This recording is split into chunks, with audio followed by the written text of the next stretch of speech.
L'objectif d'un conférencier, c'est toujours que les gens essayent de ne pas trouver le temps trop long, donc on verra après, hein, on sait qu'après. Alors du coup, j'ai préparé un diaporama de 31 planches. Vous dites là, ça va être long, puisque c'est la synthèse d'un article qui va être publié sur le même thème.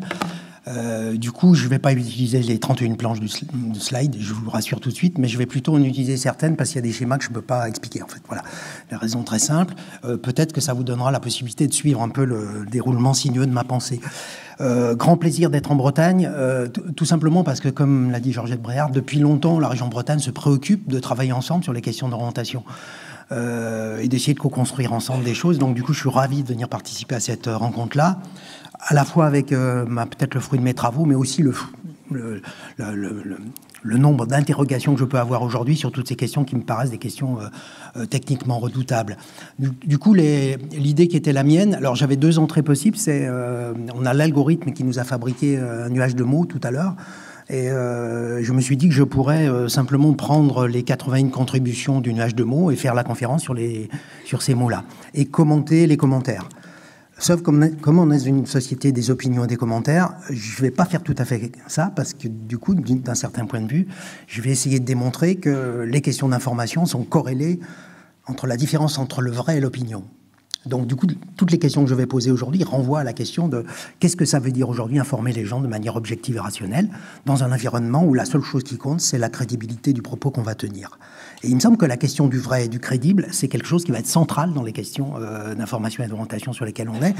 En préparant et en regardant le tableau de mots, par exemple, il y a 9 personnes sur 10 qui ont dit qu'elles venaient ici pour s'informer.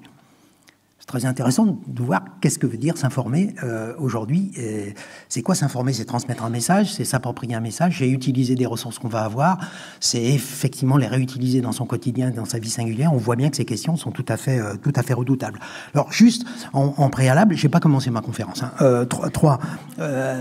C'est vraiment en lien avec le propos de Georgette Bréard, c'est-à-dire que vous l'avez très bien dit, le droit à l'orientation, il est nommé dans la loi de 2009. On est en 2019. Donc on peut penser que c'est court ou c'est long. Je pense aujourd'hui que c'est long. C'est long, pourquoi ? Pour une raison très simple. La première, c'est qu'on ne sait pas définir ce que c'est qu'un droit à l'orientation aujourd'hui. C'est-à-dire le législateur aujourd'hui ne l'a pas défini. C'est-à-dire que est-ce que c'est un droit à l'information ? Est-ce que c'est un droit à l'accès aux ressources ? Quelle est la nature de ce droit-là ? Et on voit bien que la question du droit est une question redoutable, puisque chaque fois qu'on crée une loi, on crée du non-recours, parce qu'on n'a pas suffisamment défini ce que ça voulait dire accéder à un service d'orientation aujourd'hui.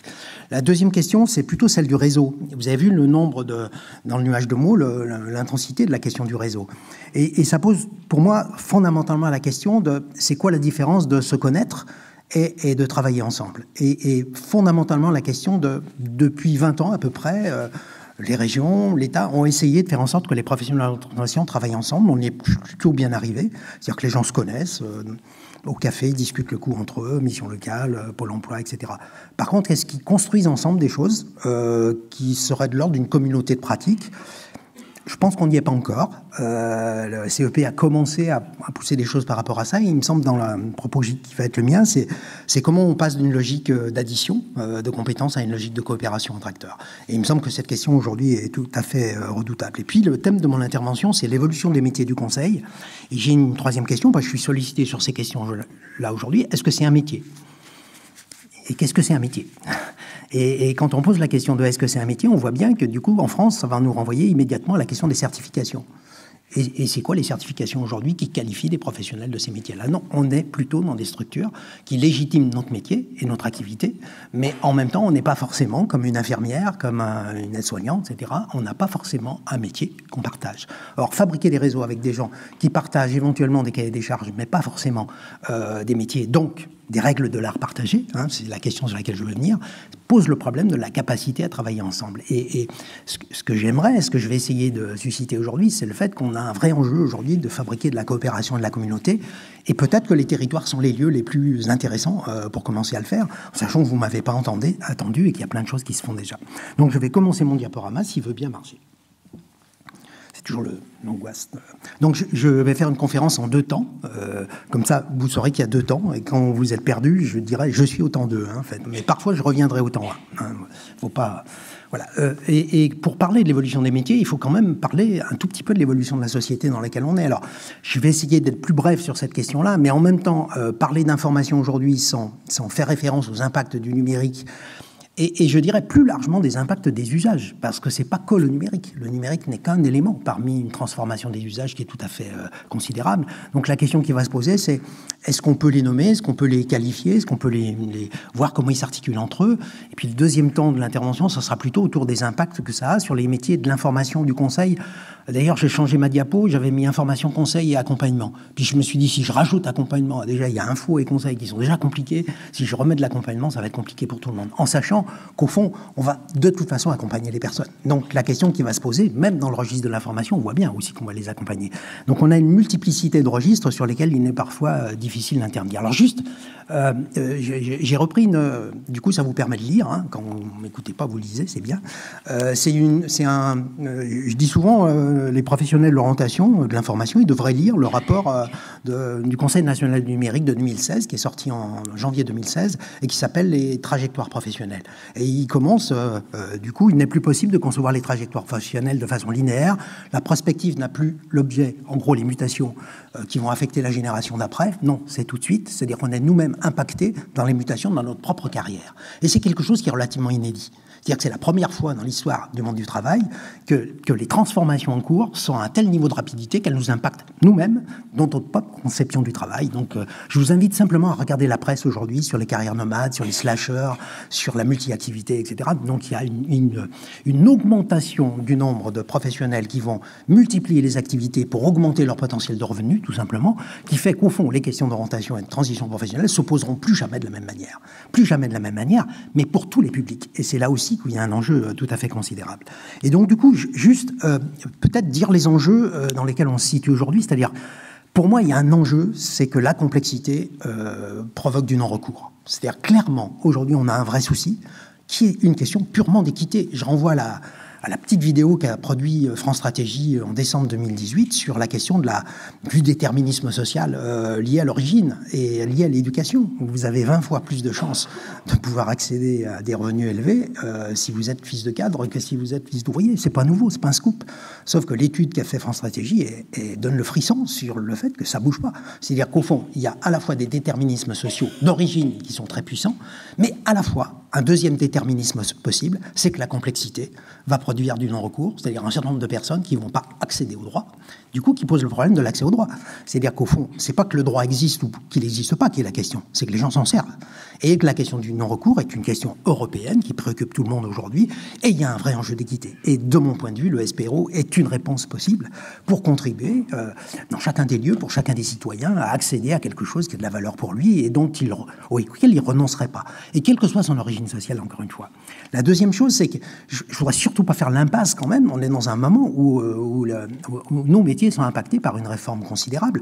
On en pense ce qu'on en veut. C'est-à-dire que l'enjeu pour moi n'est pas de dire c'est bien ou c'est pas bien. Simplement, il produit des modifications tout à fait considérables, et notamment avec l'arrivée du CPS, la réduction du CPF, la réduction des intermédiaires, la fin de l'intermédiation, etc.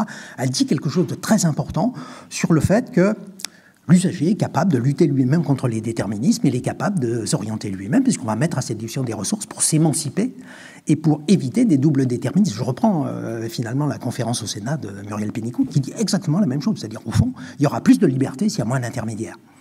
Et je vous laisse réfléchir à cette question-là. Ça veut dire de quel intermédiaire on parle, évidemment, mais ça veut dire qu'il y a une troisième question qui est évidente pour moi et qui va peut-être nous occuper dans la journée, c'est au fond, et Jean-Jacques Bréard l'a un petit peu évoqué, c'est-à-dire nouveaux outils, nouvelles problématiques, nouveaux usages, nouvelles postures, en quoi le professionnel est irremplaçable. Et vous l'avez quasiment formulé comme ça, et ça renvoie au très beau livre de la philosophe Cynthia Fleury qui dit irremplaçable. En quoi les professionnels sont irremplaçables? Et la question même de la centralité du professionnel, c'est-à-dire quel est le combat des professionnels, quel est le combat de la puissance publique dans une logique d'équité sociale, ça veut dire en quoi le professionnel est irremplaçable. Et c'est une question qui est formidablement importante, puisque si on considère que l'information objective, rationnelle, peut être faite aujourd'hui par les algorithmes de façon plus habile que le professionnel peut le faire dans le stockage de sa propre mémoire et en termes de rapidité, se pose la question, tout simplement, est-ce que Les algorithmes ont un cœur. Est-ce que c'est des êtres humains? Est-ce qu'ils sont capables de construire une relation? Est-ce qu'ils sont capables d'introduire de la subjectivité? Et bizarrement, je vous dis dès le départ, arrêtez de dire que vous êtes objectif. Vos seuls points d'entrée, c'est la subjectivité. C'est-à-dire, c'est parce que vous êtes des êtres vivants et humains qu'au fond, vous avez un crédit auprès des personnes. Et au fond, pourquoi les gens aujourd'hui vont aller si peu sur les sites institutionnels? C'est que ces sites produisent du savoir mort, désincarné, qui ne permet pas aux gens de s'identifier. Et pourquoi les réseaux sociaux fonctionnent aujourd'hui? Parce que les réseaux sociaux, c'est des personnes. Et des personnes avec qui on va pouvoir se connecter dans un lien, d'une certaine façon, d'humanité. Donc ces questions sont méthodologiquement, vous l'avez compris, redoutables, parce qu'on ne peut pas dire c'est bien, c'est pas du tout la question. C'est plutôt quelles sont ces multiples transformations et comment. Alors vous l'avez compris, la puissance publique, les territoires, les entreprises vont se positionner dans des nouveaux usages qui vont modifier radicalement cette métamorphose, puisqu'il faut arrêter de dire que c'est un changement, puisque les règles du jeu ne sont plus les mêmes. À partir du moment où hier n'éclaire plus demain, on est dans quelque chose de relativement nouveau, c'est-à-dire qu'il va nous falloir penser comment on peut construire le futur, alors même que les leçons du passé peuvent nous être tout à fait inutiles, compte tenu de l'évolution dans laquelle on est. Je vous invite juste à regarder l'évolution des pratiques de santé aujourd'hui, et vous verrez à quel point on n'est pas les seuls à être impactés par toutes ces questions-là. Alors ça, c'est un petit truc que j'aime bien, mais en fait, vous le regardez, puis je passe à autre chose. Voilà. Vous voyez, c'est pour maintenir l'attention, ça. Vous avez compris, quand vous faites une intervention TEDx et que vous avez 18 minutes pour faire l'intervention, pour mobiliser les gens, tu as intérêt à les faire rire, parce qu'autrement, ça va être long. En fait, je disais trois choses. La première chose, c'est qu'il y a des changements sociétaux, c'est qu'il y a des changements réglementaires, et en gros, il y a des changements d'usage, et que je vais traiter ces trois-là, en essayant de les renvoyer tout le temps à la question de notre travail, mais en même temps, en n'oubliant pas que nous sommes aussi usagers. Qu'est-ce que vous avez fait ce matin? Les 89 contributions, c'est un algorithme qui l'a fabriqué. Donc je suis capable de lire ce que vous avez fait, mais il y a un algorithme qui a traité les données pour me faire... et qui, le nuage de mots, par exemple, c'est pas des individus qui l'ont tapé, c'est bien un algorithme. Donc ça veut dire qu'on peut trouver cet outil formidable, et je le trouve plutôt très sympathique. En même temps, il dit quelque chose d'une délégation de processus pédagogiques à des tiers qui sont des algorithmes. Donc ça pose la question de, au fond, quels sont ces éléments de la vie sociale qui ont changé et en quoi on est impacté. Je veux dire, regardez juste comment vous vivez, toi. C'est-à-dire, promenez-vous dans un wagon de métro le matin, vous allez avoir une petite idée des transformations sociétales. Je crois que je n'aurai pas besoin de faire un cours là-dessus. Donc ça veut dire qu'au fond, il y a quelque chose qui est une évidence, c'est l'accélération. Alors c'est l'accélération des changements et l'accélération de la vie. Armut Rosa, le sociologue, il a une jolie définition. Il dit, en fait, on augmente la densité des instants. On est capable de faire plus de choses en même temps. Et en fait, c'est l'hyper-occupation qui va devenir la centralité des choses. On fait plusieurs choses en même temps, mais on les fait de plus en plus vite. Ce qui veut dire que, d'une certaine façon, être présent est de plus en plus difficile, puisqu'on est toujours en train de réfléchir sur ce qu'on a fait, et on va essayer de penser à ce qu'on va faire demain. Donc la question même de l'accélération du temps pose un problème, très simplement, de rapport au sens, de rapport au temps. Et quand vous avez des cadres hyper déprimés, hyper fatigués, qui viennent nous voir en nous disant, écoutez, je veux faire quelque chose dans lequel c'est plus cool, ils nous disent quelque chose de très simple. Ça veut dire qu'à un moment donné, ils n'ont plus le contrôle de la gestion de leur propre temps. Et d'une certaine façon, est-ce que je peux encore vivre une vie bonne si, d'une certaine façon, j'ai l'impression d'être soumis à des éléments externes qui me contraignent, dont certains, d'ailleurs, je les ai choisis moi-même. Vous allez voir à quel point c'est compliqué tout ça. C'est-à-dire que les algorithmes, c'est aussi des outils d'addiction formidables. Et si les GAFA sont maîtres du monde, c'est qu'ils ont bien compris qu'ils ont joué sur notre capacité d'addiction, tout simplement. Vous savez combien de temps on met? Personne n'est sur son smartphone encore. Je suis étonné. C'est-à-dire qu'on est dans un groupe d'étudiants, par exemple, dès que je cite le nom d'un auteur, il y a quelqu'un qui a déjà été voir la bibliographie en même temps, etc. On passe son temps à avoir des interactions avec les jeunes, notamment sur le fait qu'ils sont en même temps, excusez-moi, j'aurais pas dû le dire, ils sont en même temps à faire plusieurs choses en même temps. Alors, facilité d'accès sans intermédiaire. Alors, un clic, deux clics, trois clics, je ne veux pas faire le débat de la réforme. C'est-à-dire qu'en fait, il suffirait de cliquer pour avoir accès à l'information. Et l'accès à l'information, c'est un peu l'accès à l'ordonnance, quoi. C'est-à-dire que vous avez la réponse à voir la question.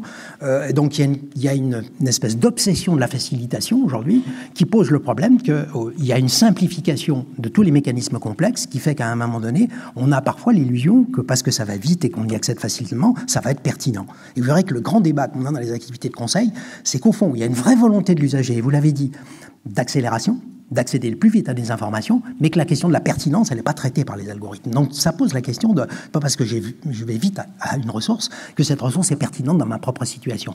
Et la transformation de ces ressources dans la propre situation des gens devient l'enjeu social, on pourrait dire fondamental, et encore une fois un enjeu d'équité sociale. C'est-à-dire qu'au fond, à partir du moment, avec le CPF monétarisé, puisque c'est comme ça, si les gens achètent leur propre formation, et c'est le packaging de l'offre qui va devenir l'enjeu. Donc, ce n'est pas la pertinence de ce qui est important pour moi, mais bien la capacité à marketer l'offre. Et les ONF aujourd'hui ont très bien compris que c'est le marketing de l'offre qui va jouer. D'ailleurs, on me demande d'intervenir aujourd'hui en me disant qu'est-ce que ça transforme sur les usages de l'usager et comment il faudrait vendre nos formations pour que les gens les achètent, en fait.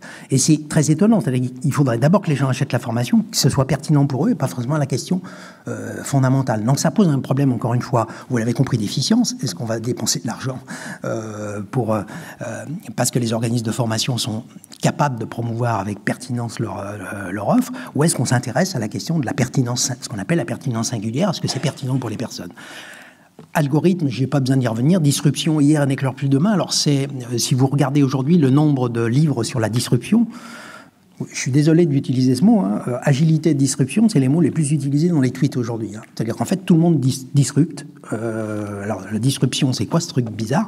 Ça veut dire qu'hier n'éclaire plus demain, tout simplement. C'est-à-dire qu'on est dans quelque chose où, en fait, on n'arrive plus à tirer les leçons de l'histoire parce qu'on n'arrive plus, finalement, à repérer finalement les conséquences des évolutions technologiques compte tenu de la rapidité, mais compte tenu de leur multi-usage possible. Et ça va très très vite. Et en fait, on a toute une génération aujourd'hui qui adore ça. C'est-à-dire qu'au fond, vous verrez que l'éphémère, on est dans le règne de l'éphémère. Ça dure jamais longtemps. Ce qui pose la question de quand rien ne dure longtemps, qu'est-ce qui dure? Et il pose le problème dans une logique de continuité de service, qu'est-ce qui est stable, qu'est-ce qui est pérenne, alors qu'au fond, il y a des choses qui vont changer tout le temps. Et vous verrez très très vite que la question des principes d'intervention est centrale et qu'il faut distinguer de la question des outils. Les outils vont changer, les modalités, elles vont changer. Par contre, la question des fondements des pratiques d'information et de conseil sont centrales. Qu'est-ce qui fait que les gens s'approprient et utilisent une information pertinente pour eux? C'est une question qu'on aura tout le temps. C'est une question qu'on aura tout le temps, mais qu'il nous faut traiter dans de nouveaux enjeux, dans de nouvelles situations et face à des outils qui sont un peu plus complexes. Donc, complexité, singularisation. C'est-à-dire que l'individu va construire sa propre vie. Et c'est aussi un autre enjeu. C'est-à-dire qu'on voit bien qu'au fond, il ne suffit pas de dire aux gens qu'ils devraient faire ça. Ça n'a plus beaucoup de sens. Si je vous donne une petite expérience que j'ai eue récemment, c'est-à-dire qu'en fait, on voudrait promouvoir les métiers, en gros, du sanitaire et social, parce que c'est un secteur en tension et que être soignant, c'est un métier formidable et en gros, on a communiqué auprès des gens sur un argument qui paraissait évident pour tout le monde. Si vous choisissez la fonction d'être soignant, vous aurez un travail tout au long de votre vie. Je vous laisse imaginer un groupe d'étudiantes, ce que ça leur fait comme effet. Vous voyez? Et mes collègues me disaient, attends, c'est quand même l'argument en choc. Elles vont avoir du travail après. Je dis, ouais. Compte tenu de l'environnement, je discuterai le coup avec elles quand même pour savoir ce qu'elles en pensent. Et en discutant le coup avec elles, c'est clair, faire ça toute ma vie, éventuellement, quand c'est nécessaire, faire toute ma vie, non. Par contre, je peux le faire toute ma vie si j'ai commencé à le faire. C'est pas du tout la même question. Et on voit bien que la question des représentations sociales va être un enjeu crucial. Je m'interdis un certain nombre de situations de travail parce que je pense qu'elles ne sont pas attractives. Donc j'ai construit une opinion sur les activités de travail. Et ce n'est pas en disant aux gens qu'il faut qu'ils aillent là, traverser la rue ou faire autre chose, qu'ils vont le faire. C'est tout simplement parce qu'au fond, ils ont envie de construire leur vie pour quelque chose qui a de la valeur pour eux. Ce qui ne veut pas dire qu'ils vont faire n'importe quoi. Ce qui ne veut pas dire qu'ils vont aller dans des choses trappes où il n'y a pas de solution. Ça veut dire qu'ils ont envie de construire quelque chose qui a du sens pour eux. Et du coup, la question, par exemple, grand débat que j'ai avec les partenaires sociaux sur la question de l'accès à l'emploi, c'est pas aussi simple que ça, de dire qu'en fait, c'est parce qu'il y a des secteurs en tension que les gens vont y aller. C'est une vision très réductrice du sujet. C'est-à-dire que les logiques adéquationnistes remarquetées, elles ne produisent pas plus d'effets.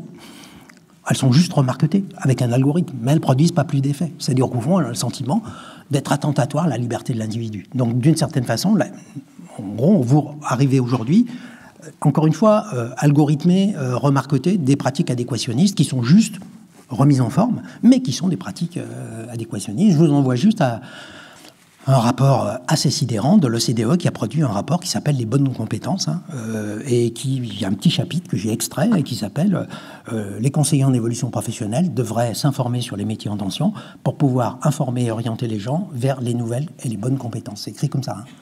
Je me dis, on est en 2018 quand même. Ça fait 30 ans que je travaille sur les représentations sociales et l'OCDE sort ça. Donc, publié par France Stratégie. Et je me dis, avec ça, on est bien avancé. Donc ça pose des questions redoutables. Plus le monde se complexifie, plus la pensée devient simpliste. Et en fait, la grande difficulté qu'on a aujourd'hui, c'est comment on remet de la complexité qui soit opérationnelle, pour prendre le terme de Georgette Bréard. C'est-à-dire, quand on dit que c'est complexe, ça ne nous fait pas avancer spontanément. Par contre, se poser la question de comment on peut gérer la complexité pour prendre en compte cette multiplicité de polarités, du coup, c'est un travail compliqué, mais indispensable, si on veut que les gens puissent avancer par rapport à ça. Et du coup, il y a un enjeu collectif tout à fait... Ça, c'est une planche très intéressante, mais je ne la passerai pas. Voilà. En fait, je donnerai le diaporama et vous verrez qu'il y a 2 conférences. Il y a celle qui est dans le diaporama et puis une autre. Parce qu'autrement, j'y arrive jamais en termes de temps. Puis je voudrais vraiment aborder la question des impacts. Sur la transformation des demandes et des usages du public, vous avez évoqué à juste titre ce que nous dit le public. On multiplie les études aujourd'hui qui sont à la fois des études d'usage, de demande d'usage dans le champ de l'orientation et de l'information, mais aussi relatives à la santé, relatives à la consommation. On a une multiplicité d'études aujourd'hui qui montrent qu'il y a 2 critères qui vont être centraux, et vous les avez nommés, c'est rapidité et personnalisation. C'est-à-dire que ce qui est frappant, c'est que même sur une plateforme téléphonique, quand les gens demandent une information, au bout de quasiment moins de 2 minutes, ils vont vous dire « oui, mais pour moi ». Dès que vous leur produisez une information générale, stéréique, en gros, d'un niveau de généralité important, les gens vous disent très très vite « oui, mais ça, je peux le trouver ». Par contre, oui pour moi. Oui pour moi. Et la question, du coup, les collègues me disent « oui, mais c'est pas de l'information, c'est du conseil ». J'ai dit « non, on s'en fout. C'est juste que les gens, ils ont besoin de traduire l'information dans leur situation, ils ont besoin de tout savoir, ils ont besoin de savoir qu'est-ce qui est utile pour eux dans leur propre situation ». Donc la question de la rapidité et de la personnalisation deviennent des enjeux de choix. Les gens renoncent à un site au bout de 8 secondes maximum. C'est-à-dire si le site n'est pas suffisamment attractif, c'est 8 secondes à peu près. On était à 30 secondes il y a quelques années. Donc ça veut dire que l'accès à l'information est complètement modifié dans le processus cognitif qu'il va générer. Alors, juste parce que c'est vraiment, en termes d'usage, quelque chose qui est très important, et vous le verrez sans doute dans les ateliers que vous allez faire, et peut-être qu'on en discutera cet après-midi dans les ateliers contributifs, c'est-à-dire qu'on a vraiment 2 grands mécanismes qui sont des mécanismes socialement très importants, et je pourrais parler des gilets jaunes, mais je ne vais pas en parler. La question de la recommandation sociale et de l'impact des pairs. Alors en pédagogie, on va parler de pédagogie aujourd'hui. C'est-à-dire qu'on va de plus en plus suspecter les professionnels de finalement ne pas dire la vérité. Grande théorie du complot, qu'on retrouve dans tous les sites officiels, en fait, c'est là. Et les réseaux sociaux deviennent la vérité. Et la recommandation du pair va être plus crédible qu'un tuto fait par un grand organisme, Pôle emploi, APEC, etc. C'est la crédibilité qui est la question et non pas la vérité. C'est très préoccupant. D'ailleurs, la philosophe Myriam Renaud-Dalleuve vient de sortir un livre qui s'appelle « La faiblesse du vrai », tout à fait intéressant sur le fait que ce qui est l'enjeu aujourd'hui, c'est pas ce qui est vrai, c'est ce qui est crédible. Et c'est Trump qui dit dans un tweet magnifique « J'ai raison. La preuve, les Américains me croient. » Je vous laisse juste méditer ça. C'est-à-dire que ça veut dire qu'au fond, ce qui est crédible est plus important que ce qui est vrai. Et la question de l'objectivité, c'est mon débat depuis 2009 en disant arrêtez de dire qu'il faut transmettre de l'information objective et rationnelle, parce que l'information objective, d'une certaine façon, elle va perdre en crédit parce qu'elle a un niveau de généralité trop important. Ce que vont chercher les gens, c'est plutôt des témoignages qui leur parlent en tant que personne. Et vous comprenez que du coup, on est pris dans une tension très très vive entre, au fond, c'est celui qui parle le plus fort qui va avoir raison. Allez sur les forums, par exemple, pour savoir comment on devient psychologue du travail, par exemple, ou comment on devient conseiller en évolution professionnelle. Vous allez frapper de la puissance et de la crédibilité de certains témoignages, mais qui se fondent sur absolument rien du tout, si ce n'est le point de vue de la personne, avec des éléments de généralisation sur sa propre situation qui sont juste sidérants. En même temps, si vous regardez comment on devient conseiller en évolution professionnelle sur les sites officiels, vous allez avoir rien du tout. Donc ça pose des questions de qui on croit, mais on croit celui qui est présent, même s'il ne dit pas tout à fait la vérité. Donc cette question des nouveaux usages, chez les adolescents, elle est tout à fait centrale, mais elle pose, vous l'avez compris, la question tout simplement de la capacité à développer un esprit critique et qui du coup renvoie à une dimension éducative centrale. Et quand je reprends le texte de Franchet Stratégie, il dit clairement que la différenciation, elle va se faire sur des questions purement éducatives. C'est-à-dire qu'au fond, qu'on va corréler avec le diplôme, mais qui est plutôt la capacité à avoir tout au long de sa vie, capacité à développer un esprit critique. Alors, vous savez, aujourd'hui, tout le monde développe des anti-rumeurs, voilà, info-intox, etc. Toute la presse aujourd'hui, tous les jours, ils produisent des éléments par rapport à ça. Et on est, nous-mêmes, impactés. C'est pour ça que quand je suis interviewé par les journalistes sur les questions de l'orientation, je leur dis, bah, c'est comme pour vous, en fait. C'est exactement la même chose. Est-ce que vos articles sont lus ? C'est intéressant, vous demandez à quelqu'un qui travaille sur un mensuel si ses articles sont lus. Ben non, ils ne sont pas lus. Moi, j'écris plein d'articles que personne ne lira jamais. Par contre, mes tweets sont lus. Donc la pensée brève devient un enjeu. C'est-à-dire, à partir du moment où vous pensez de manière brève, les gens vont éventuellement aller chercher l'information si ça les intéresse. Par contre, ils ne rentreront jamais par l'information complète. Et du coup, si je reprends ce que vous disiez tout à l'heure, le SPO, objectif complet, c'est mort. Ça veut dire qu'on n'y arrivera pas avec toute une partie du public. Donc il nous faut repenser des nouveaux usages qui sont en corrélation avec les usages du public. Et ça, c'est un travail qu'on mène aujourd'hui avec le réseau d'émissions locales sur l'importance de la modalité, le rythme, la variété, etc. Donc par exemple, si je faisais avec le public ce que je suis en train de vous faire là, etc., il y en a la moitié qui sera déjà partie. Vous êtes bien élevé. Mais on aurait, d'une certaine façon, plein de gens qui seraient déjà partis parce que la modalité ne convient pas. Donc dans l'ingénierie collective et collaborative à penser, on voit bien aujourd'hui que la question de la coopération des acteurs entre eux, de la contribution, atelier contributif cet après-midi, de l'importance de la modalité, le rythme, la variété, etc., deviennent des enjeux, alors vous l'avez compris, d'appropriation, mais surtout d'engagement. C'est-à-dire que le risque qu'on a, c'est qu'on crée des services où personne vient. Et je fais référence, et je regarde ma collègue de la mission locale de Lorient à ce moment-là, la question de la perte du public dans certaines organisations, aujourd'hui, pose vraiment la question de, est-ce que c'est la question de la qualité du service qui est en question, de la qualité des professionnels? Pas du tout. C'est la question de la modalité qu'on leur impose.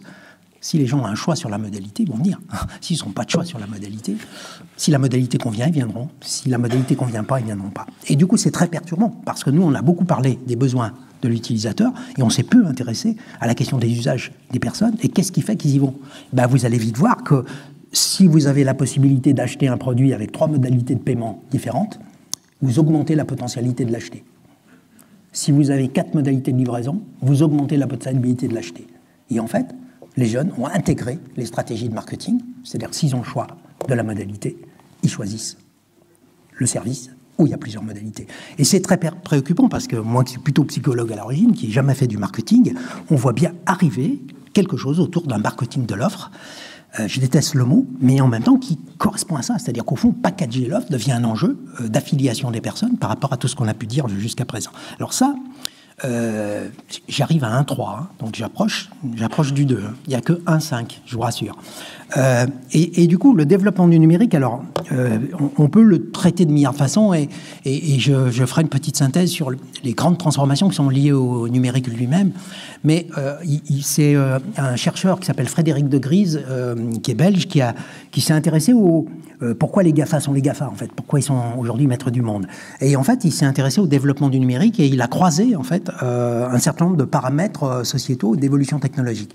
Et il dit très clairement que le développement du numérique tel qu'il est aujourd'hui, il est corrélé avec 4 facteurs. Le premier, c'est l'accélération, j'y reviens pas. Le deuxième, c'est Internet haut débit. Le troisième, c'est les smartphones. Et l'arrivée des smartphones a complètement modifié les choses. Mais surtout, c'est la géolocalisation. La géolocalisation modifie carrément les usages. C'est-à-dire qu'on voit bien que, du coup, le numérique n'est pas qu'un objet technique. C'est une manière de penser le monde. C'est-à-dire que les processus cognitifs ne vont pas être les mêmes, puisque les gens, ils ne vont plus stocker l'information, ils vont déléguer la recherche à un tiers. Je ne sais pas si vous voyez ces mécanismes-là. C'est-à-dire que c'est un processus de délégation cognitive. Je n'ai plus besoin de retenir, puisque la ressource est accessible en permanence. Et qu'au fond, savoir où c'est et savoir la traiter devient l'enjeu. Par contre, la connaître n'est pas l'enjeu. Et du coup, c'est très perturbant dans la construction, par exemple, d'une séance d'information. Je ne sais pas, vous voulez informer les gens sur l'AVE, par exemple, et puis vous vous dites, il ne faut rien que j'oublie, il faut absolument que je pense à tout, etc. Mais à la pause, ils partent. Parce que vous avez centré uniquement votre message sur la connaissance académique de savoir indispensable. Si vous donnez aucun exemple, et si vous ne partez pas des contributions des gens, il y a très peu de chances que les gens s'approprient quoi que ce soit. Donc ça pose un problème, encore une fois, de mission de service public. Qu'est-ce que ça veut dire informer les gens? Est-ce que c'est leur fournir les ressources ou est-ce que se préoccuper de ce qu'ils vont retenir par rapport à tout ça? Alors du coup, ça pose le problème de la distinction entre l'accès et la maîtrise des outils numériques, permettre à chacun d'exercer ses droits, mais c'est les transformations que ça génère, et ça génère un rapport au temps, à l'espace, à la présence aux ressources, qui sont complètement modifiés. C'est-à-dire qu'au fond, le numérique peut être à la fois quelque chose qui va exclure socialement, mais c'est aussi quelque chose qui peut inclure socialement. Je travaille en Bretagne avec un très joli Fab Lab, laboratoire à Concarneau par exemple, un petit laboratoire de fabrication où au fond on voit bien que fabriquer un drone avec du matériel extrêmement sophistiqué techniquement, ça mobilise des jeunes de la garantie jeune de façon incroyable. Parce qu'ils fabriquent un drone dans lequel ils vont aller capter de l'eau de mer, etc. Pourquoi? Mais parce que, effectivement, ça a des fonctions inclusives aussi. Ça a des fonctions inclusives à certaines conditions. À condition que les gens soient contributeurs, qu'ils ont l'impression de faire quelque chose d'utile. Par contre, s'ils apprennent des connaissances, ça n'a aucun intérêt. Donc ça pose vraiment la question d'une différence entre le savoir et l'usage. Est-ce qu'il est important de stocker de l'information ou est-ce qu'il est important de l'utiliser? Et si vous voulez que les gens retiennent, de toute façon, s'il n'y a pas d'expérience, le risque, c'est qu'il n'y ait rien. Puisqu'on n'est plus du tout dans un modèle de stockage. On est dans un modèle de délégation. Je ne sais pas, vous voyez les conséquences que ça peut avoir. Alors, je me mets en tant que conseiller d'orientation expliquant les procédures, expliquant les processus d'affectation, expliquant et disant systématiquement aux jeunes « tu as compris ?» Le premier coup, il demande des précisions. Le deuxième coup, il ne me dit pas qu'il n'a pas compris quand même. Parce que quand même, c'est que ça voudrait dire que j'ai mal expliqué. Donc ça veut dire que d'une certaine façon, on risque d'être en permanence dans des modèles explicatifs. Donc de remplir des gens qui, au fond, ne fonctionnent pas du tout de cette manière-là. Alors ça, c'est très bien, mais c'est vraiment pas le moment. Par contre, le rapport à la ressource modifiée, ça c'est très important. Ça veut dire que, au fond, la ressource est modifiée et ça pose vraiment la question du passage d'une société du stock à une société du flux. C'est-à-dire de plus en plus, on va être confronté à la nécessité de finalement interroger le savoir. C'est-à-dire que le savoir est manipulable sous la main en permanence. C'est-à-dire qu'en fait, je ne me rappelais plus de la philosophe Revaux d'Allonne ce matin. Je me dis, il faut que je la cite. Mais je ne me rappelais plus. J'ai regardé sur Google, il m'a fallu une seconde pour récupérer son... Et vous allez faire pareil. C'est-à-dire d'une certaine façon, le savoir est sous la main. Par contre, ce savoir est multiforme. Et c'est là où il faut, quand on va s'intéresser à un processus équitable d'accès à l'information, c'est que c'est le bazar, tout ça. Ça veut dire qu'au fond, un savoir multiforme, à côté de l'officiel, du rationnel, du scientifique, du validé, mais il y a du subjectif, du paradoxal, il y a de l'inachevé, il y a du contestable. Je renvoie à Wikipédia, tout simplement. C'est la construction d'un savoir qui se met chemin faisant avec des personnes qui sont contributrices. Alors vous l'avez compris, savoir discutable, polémique, où le vrai est toujours en tension avec le crédible. Fake news, rumeurs, suspicions vis-à-vis des experts. Et il me semble qu'il faut avoir en tête qu'il y a un développement. France Stratégie a sorti une note sur la suspicion vis-à-vis de tous les experts aujourd'hui. Et en gros, les experts qui font des commentaires, en fait, on ne les veut plus. Et les journalistes vivent aussi cette difficulté-là, c'est-à-dire dès que quelqu'un commente quelque chose, on va lui dire c'est pas vrai, vous, en gros vous bidonnez l'information, etc. Donc la question du rapport à la ressource modifiée suppose que, en gros, ça sert à rien d'avoir une guerre entre le vrai et l'objectif et le subjectif. C'est plutôt la question de comment on va développer l'esprit critique et la capacité à distinguer ce qui est de l'ordre du non contestable et de ce qui est de l'ordre donc du factuel, du non contestable, de ce qui est de l'ordre finalement du discutable, du polémique et de ce qui est de l'ordre de la construction d'une opinion. Juste, je fais le lien quand je discute avec par exemple des jeunes filles qui s'interrogent sur passer le concours d'aide-soignante parce que immédiatement elles vont nous poser la question oui mais si ça me plaît pas. Oui, vous voyez cette question, je laisse du silence parce que si ça me plaît pas, que tu répondras à ça. Tant que tu l'as pas fait, t'en sais rien. Et ça veut dire qu'elle va aller sur les réseaux sociaux et puis elle va regarder ce qu'on dit aujourd'hui du métier de soins, EHPAD, centre hospitalier, etc., etc. Et elle va sortir en disant ah non, c'est pas pour moi, quoi. C'est pas pour moi. Je vais jamais faire ça. Sauf qu'elle a aucune expérience, elle, en tant que sujet de cette activité-là. Elle a juste des points de vue qui l'ont renforcée dans le point de vue qui était le sien auparavant. Mais si elle avait un doute, elle est convaincue. Ah, c'est vraiment un boulot insupportable, c'est l'enfer, c'est etc., etc. Alors, du coup, c'est presque de l'antibuzz qu'il faut faire à un moment donné. C'est-à-dire comment vous allez essayer de contrer des éléments qui vont sur des représentations sociales, qui en gros produisent de la stéréotypie sociale.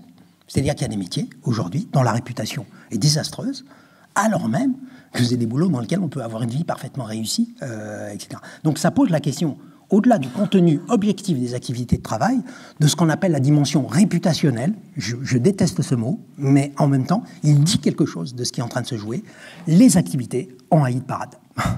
Elles ont un hit parade réputationnel, et que les gens vont se positionner sur les activités à réputation élevée. Comme vous regardez le nombre d'étoiles sur Booking.com quand vous cherchez un hôtel. Et la boucle est bouclée, la recommandation sociale va jouer dans les processus de décision professionnelle. Alors, ça c'est très bien, mais je le passe. Juste, j'ai parlé des slashers en début. Le 1.5, c'est le monde du travail, il n'est plus le même, c'est-à-dire qu'on vivra plusieurs vies professionnelles. Alors, est-ce que c'est grave, est-ce que c'est bien? Chacun voit.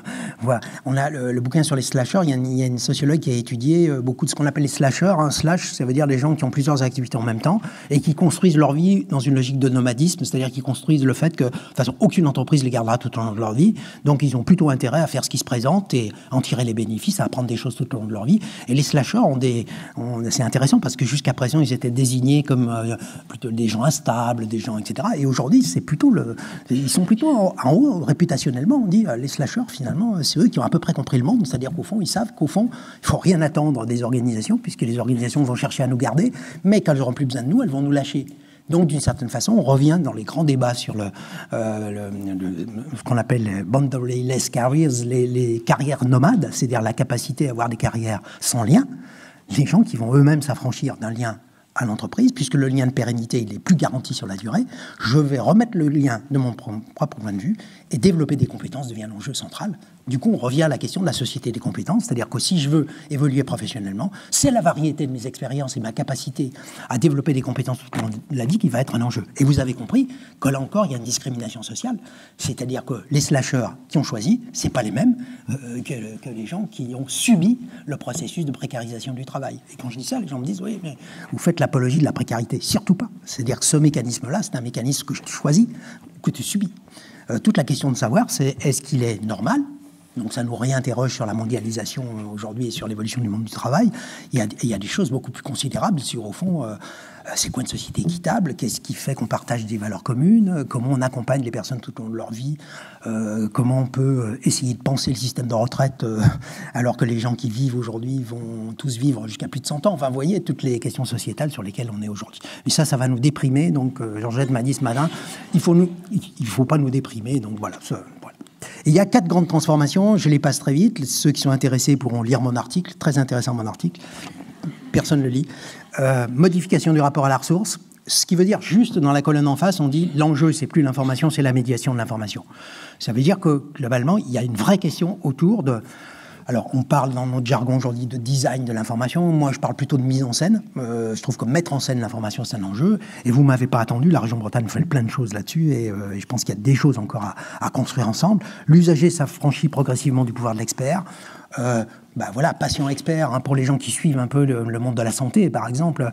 Aujourd'hui, les grands laboratoires pharmaceutiques ont des communautés de malades, de patients, communautés de patients. Et on ne peut plus aujourd'hui construire des stratégies de soins sans le point de vue des patients. Donc du coup, le patient devient utilisateur. De la même manière, l'usager doit être contributeur. On est bien d'accord, ça ne veut pas dire qu'il a raison. Vous voyez la subtilité. Qu'il soit contributeur ne veut pas dire que c'est lui, parce qu'il parle le plus fort et qu'il le dit très fort, qu'il a raison. Mais ça veut dire qu'il y a quelque chose à construire entre des logiques d'expertise et des logiques de communauté, dans lesquelles, finalement, il y a à concilier, négocier des choses autour de ce qui est audible, crédible, et on pourrait dire utile socialement par rapport à tout ça. L'arrivée du multimodal, c'est sans doute ce que vous allez voir dans les ateliers. Ce qui nous fascine aujourd'hui, c'est que le multimodal modifie les processus d'engagement des personnes. S'il y a du multimodal, il y a plus d'engagement. Tous les travaux qu'on mène aujourd'hui, ils nous le disent. Si vous imposez une modalité, vous sélectionnez le public. Si vous avez de la multimodalité, alors une multimodalité, vous avez bu le café ensemble tout à l'heure, là, c'est une modalité. C'est-à-dire qu'on a des dispositifs aujourd'hui éphémères, des dispositifs participatifs, des dispositifs de rencontres, etc., qui n'ont pas d'objectif en tant que tel, juste que les gens se rencontrent de façon informelle pour pouvoir discuter le coup. Donc on peut faire des communautés de pratique de manière aussi informelle. Alors ça nous ramène, hein, pour les vieux comme moi, à l'éducation populaire, hein, mais aussi pour les gens qui ont travaillé dans l'éducation spécialisée, aux travaux de Paolo Freire dans les années 50, et tout simplement aux pédagogies actives du début du siècle. Hein. On n'a pas besoin d'aller bien loin, hein. On peut juste regarder tout ce que l'histoire nous a appris, et puis vraiment clairement la modification de la manière d'apprendre, ça veut dire qu'on n'apprend plus de la même manière. Enfin, juste un exemple, je suis musicien. Quand je pense comment j'ai appris la musique, et qu'aujourd'hui ma petite fille elle a des tutos où si le tutoriel il a plus de 2 minutes 30, ça va pas le faire. Donc fabriquer un tutoriel pertinent devient un enjeu pédagogique. Ça ne veut pas dire qu'il résout le problème. Par contre, il produit un processus d'engagement incroyable. Donc fabriquer des tutoriels de bonne qualité devient un enjeu. France Stratégie fait 2 minutes 30 sur son rapport, par exemple. Parce qu'il sait que personne lira son rapport, personne lira la synthèse du rapport, ça c'est fascinant. Par contre, tout le monde regardera la vidéo de 2 minutes 30. Donc ça pose la question du rapport à l'image, du rapport à etc., qui sont complètement modifiés. Voilà. Ça, c'est très bien, mais je le passe parce que, voilà. Et quelle heure est-il ? Où j'en suis, j'ai encore un quart d'heure, c'est ça ? 20 minutes, voilà. Alors, juste, j'ai évoqué, je suis à la partie 2, là, pour ceux qui ne suivent plus. Je suis à la partie 2, et donc, du coup, quand on travaille sur l'orientation, sur l'information, on est... Enfin, je suis enregistré, donc il ne faut pas que je dise des bêtises. Bon, j'allais dire une bêtise, mais je le dis quand même. On coupera au montage. Quand j'ai écrit cet article, la première chose qui m'a fasciné, c'est le discours du président de la République lors de la présentation du plan pauvreté. Je ne sais pas si vous avez écouté ce discours, qui est un discours, par ailleurs, plutôt intéressant, mais il y a un truc sur l'orientation, en fait. Il y a 3 minutes sur l'orientation. Et en fait, j'étais dans ma voiture quand j'ai entendu ça, et il dit l'orientation en France, c'est un drame. Je me suis arrêté sur le bas-côté, et j'ai dit ah ouais, c'est un drame.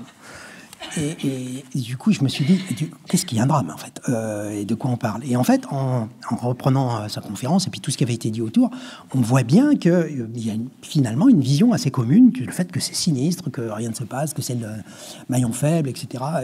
Et du coup, en réfléchissant à ces questions, la première chose qui nous frappe, puisque aujourd'hui je travaille par exemple avec des collègues européens dans le cadre de la communauté EPAL, et on voit bien que la question de l'orientation, c'est qu'elle est polysémique. Et comme elle est polysémique, personne ne parle de la même chose. Et j'ai juste voulu, dans cette conférence, dire que essayons de parler un petit peu de la même chose, mais comme on ne peut pas parler de la même chose, il faut essayer de voir l'orientation de différents points de vue. Et en fait, on trouve aujourd'hui dans les différents textes 4 définitions, et en fonction de l'acteur, il n'a pas du tout les mêmes visées. C'est-à-dire que l'orientation, évidemment, ça peut renvoyer au but. Une course d'orientation, il faut que j'ai défini le but.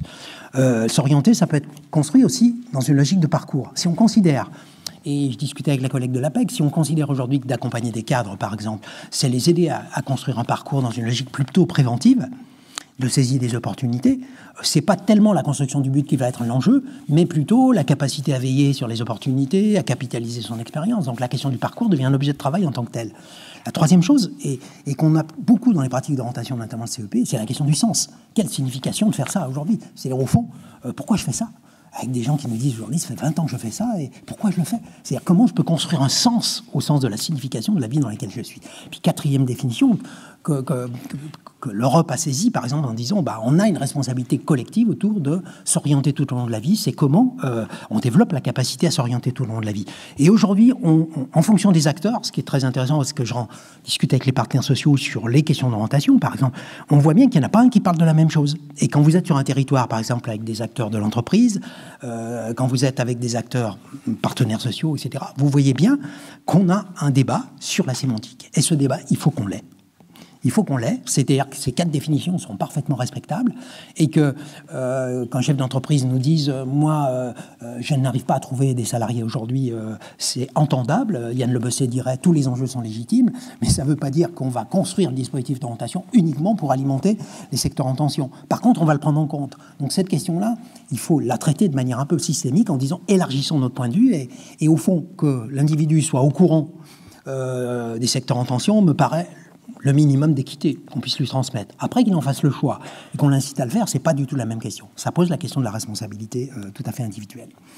Et puis, et c'est là où je veux vraiment m'arrêter, parce que ça pose vraiment des questions redoutables. Quand vous avez évoqué, Mme Bréard, la question de l'information sur les métiers, qui est une nouvelle mission de la région, et ça pose vraiment pour moi la question de le paradoxe d'une transmission objective et rationnelle. J'y vois tout de suite 4 limites. Alors 4 limites, ça ne veut pas dire que c'est pas bien. Ça veut dire qu'il faut qu'on les prenne en compte dans la construction de l'ingénierie qu'on va avoir ensemble. La première des choses à avoir en tête, c'est qu'on ne transmet pas des informations objectives que les gens savent.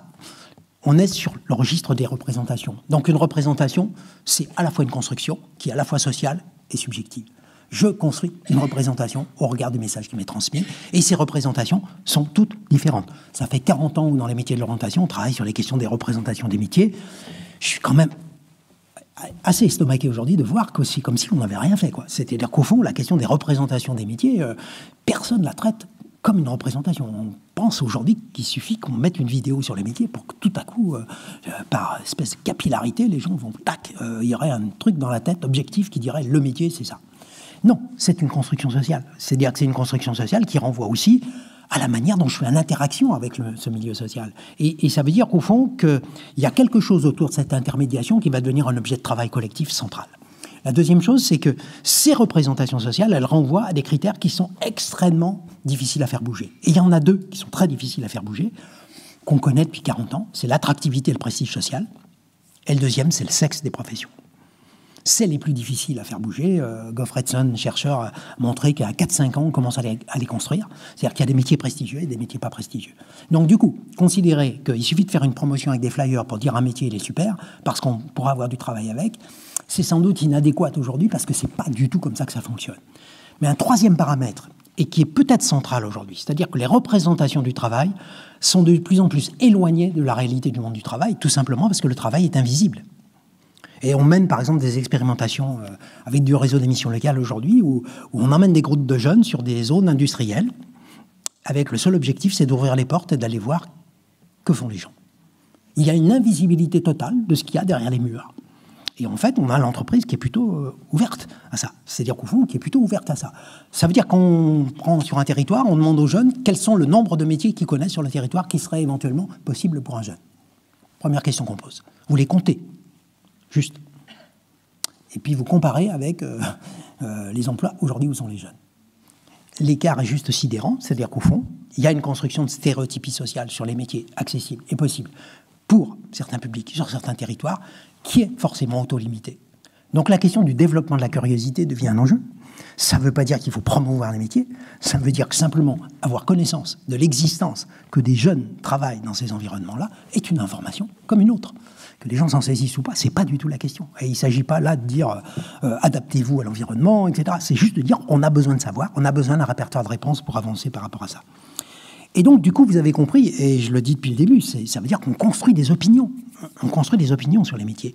Et il faut bien voir qu'avec l'arrivée des réseaux sociaux, tout ce qu'on va faire aujourd'hui, c'est quoi un témoignage ? C'est l'émission d'un jugement d'intérêt ou de désintérêt par rapport à une activité de travail. Et vous l'avez compris, qu'à un moment donné, toute la question de la médiation, c'est notre capacité à rendre visibles et utiles des représentations sociales qui seront forcément polémiques.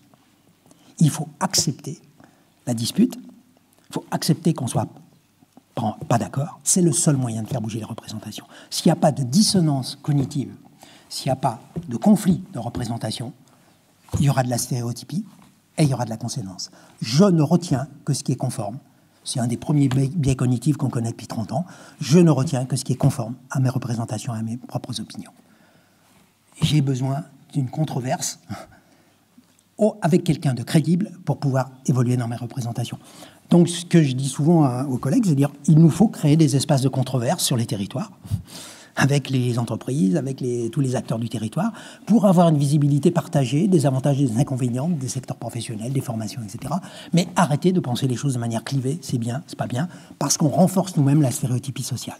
Ce qui veut dire qu'il y a 4 dimensions que je vais vraiment distinguer. Et qui me semble que dans la loi, là, je me suis beaucoup bagarré sur cette question-là. L'information sur les métiers, c'était le couteau suisse dans l'orientation. C'était un côté un peu désespérant pour moi, 35 ans après, de me dire que tout ça pour ça, quoi. Et en fait, on confond 4 registres qui ne sont pas du tout les mêmes. C'est-à-dire la mise à disposition, la délivrance, la médiation et la formation à l'utilisation. Or, notre enjeu professionnel, il est sur ces 4 registres. Ce n'est pas parce que l'information est mise à disposition des ressources. C'est-à-dire que c'est l'enjeu pour la région, elle va mettre à disposition de la ressource sous des formes variées, hein, vous l'avez dit. Ça me va très bien. Mais l'enjeu, c'est quels seront les canaux de délivrance, selon quelle modalité. Si on met à disposition une plateforme ou un site, par exemple, pour travailler aujourd'hui sur les sites usagés, il y a les parents qui y vont, il y a très peu les ados, par exemple. Ils y vont très peu sur les sites institutionnels. Par contre, ils vont beaucoup plus sur les réseaux sociaux, sur Instagram, chat, etc. Donc on a des usages qui vont être totalement différenciés. Donc la question de la délivrance et des modalités d'usage sur lesquelles on va être vont devenir des enjeux professionnels centraux. Alors c'est un enjeu plutôt passionnant, ça, hein, de mon point de vue. Et voilà, je suis en attente de vos contributions de cet après-midi. Mais pour moi, c'est vraiment un enjeu essentiel. Et puis la médiation de ces informations, c'est-à-dire qui mérite, qui nécessite de mieux connaître le destinataire. Par exemple, dans le petit Fab Lab sur lequel on travaille à Concarneau, les collègues me disent comment on informe les gens sur le Fab Lab, les gens du quartier politique de la ville. Et tu ne peux pas répondre à cette question-là, en fait. Si tu les informes, de toute façon, ils n'en ont pas. Enfin, voilà, donc c'est qu'est-ce qu'ils pourraient y trouver? Déjà, c'est une question plus intéressante. Et serait quoi la modalité pour discuter avec eux de ce qu'ils pourraient y trouver, compte tenu de ce qui est important pour eux? Vous voyez? Et c'est pas la même question. Et en fait, on a un déplacement aujourd'hui. L'usager, c'est pas uniquement un usager qui va s'adapter aux services qu'on va leur proposer, il doit être contributeur lui-même sur la modalité, pas uniquement sur le contenu. Donc l'interroger sur la modalité la plus adéquate devient un enjeu central.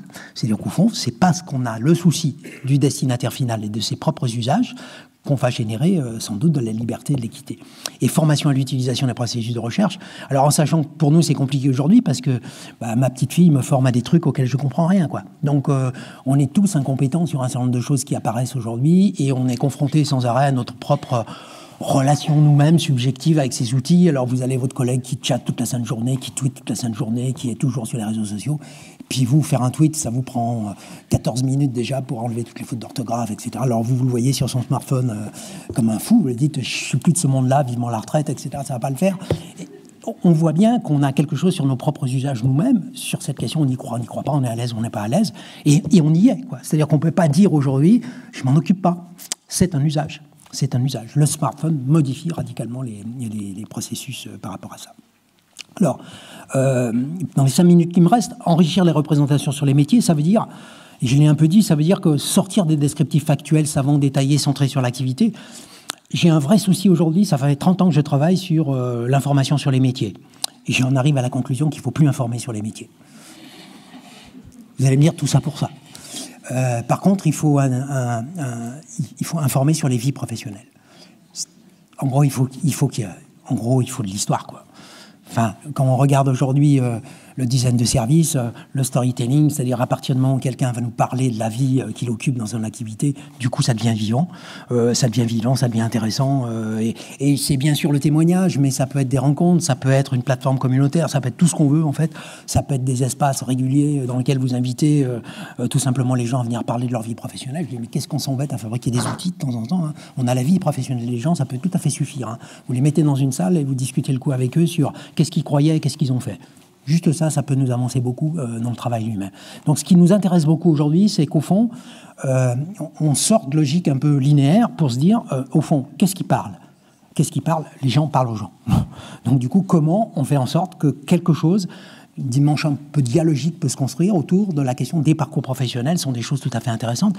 Puis un dernier point, parce que c'est vraiment ce qui m'a frappé, par exemple, dans les Fab Labs que j'accompagne aujourd'hui, c'est le fait que dès qu'il y a de l'expérience vivante, dès qu'il y a de la coopération, qu'on sort des logiques théoriques, que les gens se mettent à faire quelque chose. Alors ça peut être de la mise en situation, ça peut être tout ce qu'on veut, dès qu'il y a l'expérience dans laquelle je fais l'expérience de quelque chose, mes représentations changent. Donc en fait, je développe aujourd'hui quelque chose autour d'approches réflexives et expérientielles de l'orientation, dans lesquelles on pourrait penser que la puissance publique, les régions, les acteurs du territoire essayent de réfléchir, parce que c'est une question aussi européenne, sur comment Erasmus, mobilité européenne, par exemple, c'est une expérience à vivre. On a aujourd'hui des mobilités européennes qui sont formidables pour des jeunes qui reviennent un an après en disant ça va, quoi, je me prends moins la tête, j'ai appris plein de trucs sur moi et sur l'environnement, je vais avancer, quoi. Par contre, si vous sortez de terminale avec Parcoursup, avec toute la famille qui vous a harcelé sur le fait que tu n'as plus que 3 jours, tu n'as plus que 4 jours, tu n'as plus que 2 heures pour décider ce que tu vas faire parce que ton sort en dépend, je le dis très sérieusement, vous avez l'impression que quand même, on se calme. on se calme. J'ai envie de dire aux parents, on se calme. C'est-à-dire qu'au fond, on est en train de nous dire que la vie est par nature discontinue, et à 18 ans, il faudrait décider pour tout au long de sa vie. Chercher l'intrus, quand même. Voilà. Donc ça veut dire, et pour conclure très vite, parce que je vais avoir 12 planches que je vais faire en 2 secondes, multiplier les objectifs, c'est-à-dire que s'ouvrir à l'environnement socio-économique et développer sa curiosité, c'est le terme utilisé par Mark Savikas, l'Américain qui a développé le courant du life designing, et il dit, en fait, les 2 premiers leviers sur lesquels on a à travailler avec les personnes, enfin, il dit, il y en a 3. C'est l'optimisme, la curiosité et le contrôle. J'aime beaucoup cette idée-là. C'est-à-dire qu'au fond, à force de dire fais attention aux gens, il y a des chances que de toute façon ils ne fassent rien. Voilà.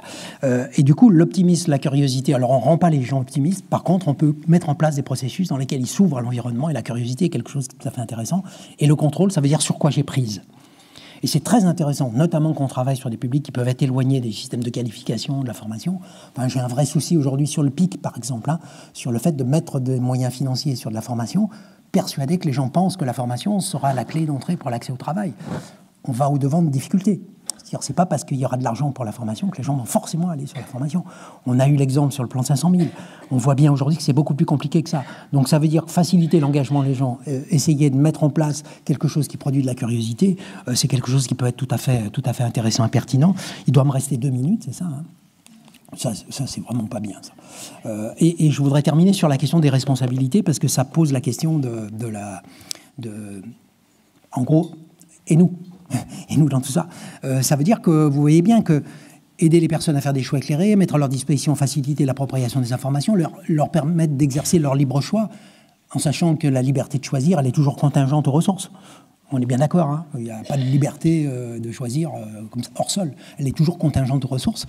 Et leur permettre de vivre des expériences multiples dont ils tireront les leçons. Donc on a toute une réflexion aujourd'hui sur l'orientation dans les processus expérientiels et réflexifs. Ça veut dire qu'on a 3 niveaux de responsabilité. Alors, vous voyez, c'est une responsabilité qui peut être du côté des professionnels, du côté des structures, du côté de la puissance publique. Hein.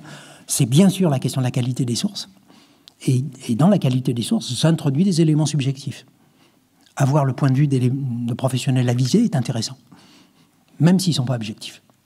Vous voyez, ça pose la question de est-ce que des informations purement objectives sont utiles ?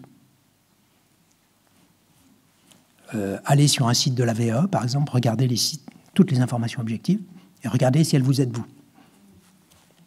Vous avez vite la réponse. Vous allez chercher des gens qui l'ont fait pour savoir si la langue, machin, etc. etc. Pourquoi ?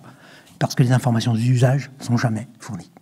Les informations d'usage, elles sont possédées par des gens qui sont avisés, donc qui connaissent.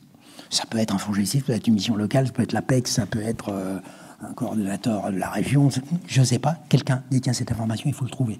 La qualité du processus de médiation, la médiation c'est quoi ? C'est interpréter l'information dans sa propre situation. Vous voyez cette question ? C'est-à-dire je suis capable de faire le lien entre l'information qui m'est transmise, information sur le CPF, par exemple, et la manière dont moi, j'ai besoin d'évoluer professionnellement. Première question, est-ce que j'ai besoin d'une formation ? Vous n'avez pas idée le nombre de gens qui pensent qu'il faut qu'ils aient une formation pour trouver un travail. Si vous avez idée, parce que c'est votre quotidien.